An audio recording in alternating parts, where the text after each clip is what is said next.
Hi everyone, welcome back to my channel. So guys, कल हमने cardiac cycle cover की थी and I had posted a video on the same जिसपे I have covered the whole cardiac cycle. Basically I have explained you what do you mean by systole, I explained you what is diastole। हमने पढ़ा कि atriums relax करते हैं तो they are in a state of diastole, similarly for ventricles, but when they contract they enter a stage of systole and all these events together mark the cardiac cycle. Now today our topic will be electrocardiogram, commonly called as ECG. It's given on your page number 285 of NCERT. ये आप सबने देखा होगा ECG, सबने सुना होगा ECG के बारे में। But what is actually ECG की जो कल हमने कार्डियक साइकिल का स्टडी किया था, जो बॉडी के अंदर इवेंट्स हो रहे हैं उनको हम बाहर कैसे मॉनिटर कर सकते हैं, ठीक है, हम कैसे पता लगा सकते हैं that it is happening correctly or not. So we have figured out a mechanism that is ECG, electrocardiograph, जिसपे हम कार्डियक साइकिल की जो एक्टिविटी है वो मॉनिटर कर सकते हैं। How, let's study. ठीक है जी, तो अपनी बुक्स खोल लीजिए, साथ के साथ पढ़ेंगे। You are probably familiar with this scene from a typical hospital television show when a patient is hooked up to a monitoring machine that shows voltage traces on the screen and makes a sound beep beep beep, and as the patient goes into cardiac arrest. So आपने देखी होगी वो machine जिसमें patient की काफी सारी wires patient को connected होती हैं और then other side is connected to the machine and then it makes certain sound. उस पे 3 लाइंस आ रही होती हैं, it is moving like this and somewhat when the patient is about to die it comes as a straight line, right? तो वो जो ऐसे मूव कर रही है that is showing some kind of cardiac activity। उस डब्बे पे ऐसे ऐसे like this you figure out the movement of the lines on that box, ठीक है। and when the patient is about to die it comes like as a straight line, ठीक है। Picture में, शोज में बहुत से ऐसे वो दिखाते हैं विजुअल्स, स्पेशली हिंदी सीरियल्स में तो बहुत ज्यादा दिखाते हैं, ठीक है। सो वहां से हमने ये एनसीईआरटी ने भी ये लाइंस डाली हुई हैं just to help you relate to that topic that what actually is ECG, ठीक है। दिस टाइप ऑफ मशीन, वो जो डब्बा है, जो वो मशीन है, that is electrocardiograph and is used to obtain electrocardiogram, ठीक है। तो जो ये पिक्चर आती है ऐसी ऐसी, इसको बोलते हैं इलेक्ट्रोकार्डियोग्राम, और जिस मशीन पे ये आती है that is known as electrocardiograph.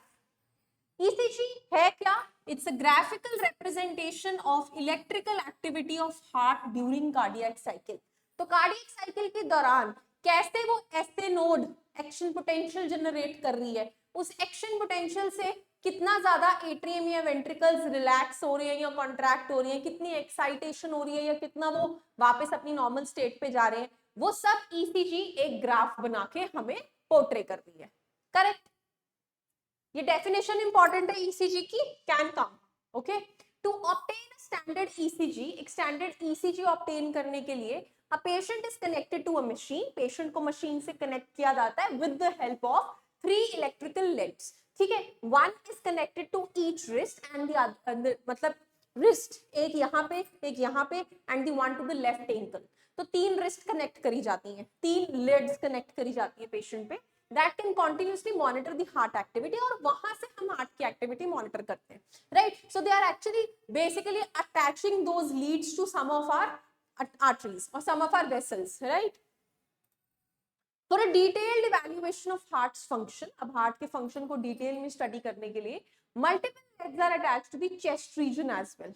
तो अगर आपको डायरेक्टली और बहुत डिटेल हार्ट की और एनालिसिस चाहिए, फॉर एग्जांपल अगर पेशेंट की ECG नॉर्मली हमें खराब दिख रही है तो अब हमें देखना पड़ेगा कि एक्चुअली डिफॉल्ट कहाँ आ रहा है। सो हम पास में जाके हार्ट चेस्ट के ऊपर ही बहुत सारी लेड्स अटैच कर देते हैं ताकि हम डिटेल मॉनिटरिंग कर सके that what is the actual problem, ठीक है। Here we only talk about a standard ECG। तो देखो मेडिकल साइंस बहुत एडवांस हो चुकी है, there might be more type of electrocardiograms which the doctors have figured out at present, लेकिन हम इस चैप्टर में since we are only dealing with the theory process और हम आपको सिर्फ समझा रहे हैं कि ECG क्या है, so here will only talk about a standard ECG, ठीक है। अब नॉर्मल ECG की बात नहीं होगी। So diagrammatic representation of a standard ECG। अब ये जो आपको वेव दिख रही है इसको आपको मेमोराइज करना बहुत इंपॉर्टेंट है। ये स्टार्ट कैसे होती है? It starts with a short P wave, it then goes straight, then it drips a little downward Q, and then it goes upward R, then it again comes downward, comes upward, and then again a straight line, and then a little larger wave than P wave known as the T wave, ये events हम study करेंगे कि ऐसे ये क्यों आ रही है, ठीक है, बट इसका ये पैटर्न आपको डायग्रामेटिकली पता होना चाहिए that how is this ECG का वेव फॉर्म, ठीक है। चलिए, each peak in the ECG as identified from letter P to T पढ़ा हमने, एक छोटी P wave, then straight, then हल्का सा drip Q, then R, then S and then slide T। ये तरह की waves हैं P, Q, R, S and T। तो ये P, Q, R, S, T हर peak क्या डोनेट कर रही है, it corresponds to specific electrical activity of the heart. तो वो जो एट्रिया और वेंट्रिकल्स का सिस्टले डायस्टले पढ़ा था ना हमने, कहीं ना कहीं ये वही रिप्रेजेंट कर रही है, बट कौन सी क्या रिप्रेजेंट कर रही है, let's study. The P wave represents the electrical excitation. Electrical excitation, excitation किससे होगी, एक्साइटेशन होगी एक्शन पोटेंशियल से, है ना। एक्शन पोटेंशियल किससे आएगा, एक्शन पोटेंशियल आएगा एसए नोड से, correct. It represents the electrical excitation of atria which leads to contraction of both the atria। कल कार्डियक साइकिल में हमने एक बात पढ़ी थी कि जब एट्रियम बैठ के आराम से ब्लड रिसीव करते हैं उसको डायस्टले कहते हैं, और वो मजेदार तरीके से ब्लड रिसीव कर रहे हैं, तो एट्रियम रिलैक्स है, ब्लड आ रहा है, पोर हो रहा है, and they are in the state of relaxation which is known as the diastole, ठीक है। Then after the blood is being collected into the atrium, जो हमने एसए नोड पढ़ा था नोडल मस्कुलेचर का, located right on the top of the upper right atrium, वहां से generate होते हैं एक्शन पोटेंशियल, जो 1 मिनट में 70 to 75 जनरेट करता है, ये भी पढ़ा था हमने। तो जैसे ही वो जनरेट करता है, both the atrium enter into a state of contraction and the valves are opened and the blood rushes into the ventricles, that is the state of atrial systole, ये पढ़ा था हमने। अब उसी को वो बोल रहे हैं कि वो जो एट्रियल सिस्टले था हमारा, I am writing here atrial systole, जो किसकी वजह से स्टार्ट हुआ था, स्टिम्युलेशन ऑफ एसए नोड की वजह से, ठीक है। इस एट्रियल सिस्टले को ही क्या बोलते हैं, डीपोलराइजेशन, डीपोलराइजेशन ऑफ एट्रिया। इसी को और क्या बोलते हैं, कॉन्ट्रैक्शन ऑफ एट्रिया, ठीक है जी, इसी को ये सब बोला जाता है। सो पी वेव जो है हमारी, वो इन इवेंट्स को मार्क करती है, प्लीज नोट डाउन कर लेना, it would be easy for you to understand ECG that P wave is marking this first event, correct. Next, QRS complex, I'll draw QRS complex once again। ऐसे straight line आ रही थी, नीचे Q, ऊपर R, again नीचे drop S, then again a straight line QRS। So this QRS complex represents depolarization of ventricles, मतलब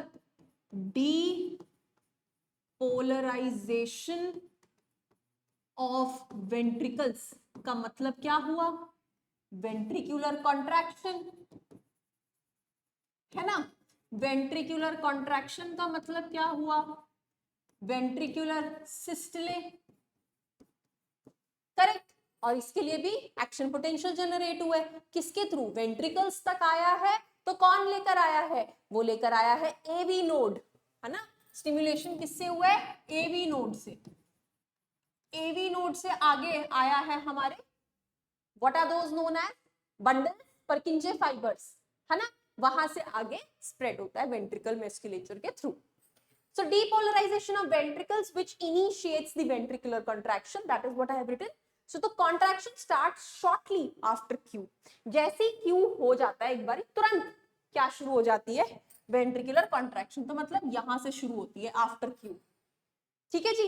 The contraction starts shortly after Q and marks the beginning of systole। क्या start हो गया, ये पूरा systole, ठीक है जी।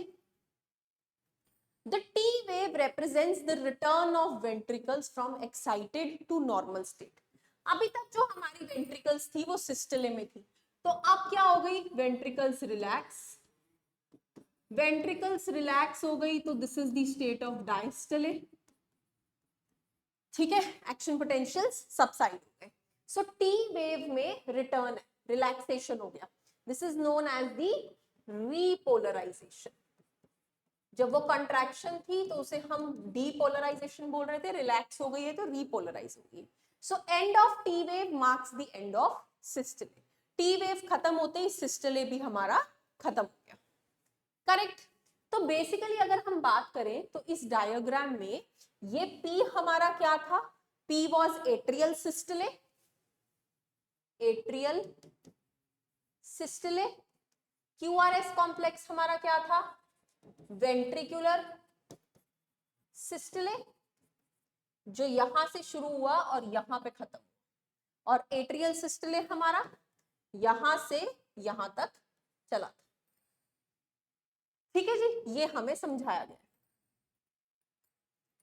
Ending here, obviously by counting the number of QRS complexes that occur in each time period one can determine the heartbeat of an individual, क्योंकि QRS complex ventricular systole है, जो तब होगा जब AV node action potential generate करेगी, SA node से action potential आएगा, तो that will determine the number of times the heart beats in actually a minute, same चीज है।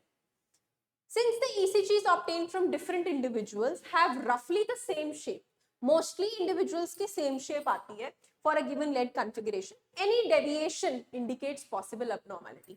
For example, किसी patient की Q wave बहुत elongated आई है या वो missed है, तो वहां पे हमें लगता है कि कुछ ना कुछ हार्ट की फंक्शनिंग में गड़बड़ है, ठीक है। Hence it is of great clinical significance. तो कभी भी कोई पेशेंट हार्ट प्रॉब्लम लेकर आता है, ऐसे सिम्टम्स आते हैं जो हार्ट प्रॉब्लम की तरफ इंडिकेट करते हैं, the first diagnostic measure which we do is the ECG. Okay, so that's all about electrocardiogram which is done in electrocardiograph. ठीक है जी, any problems, any doubts, please reach out to me. Thank you so much.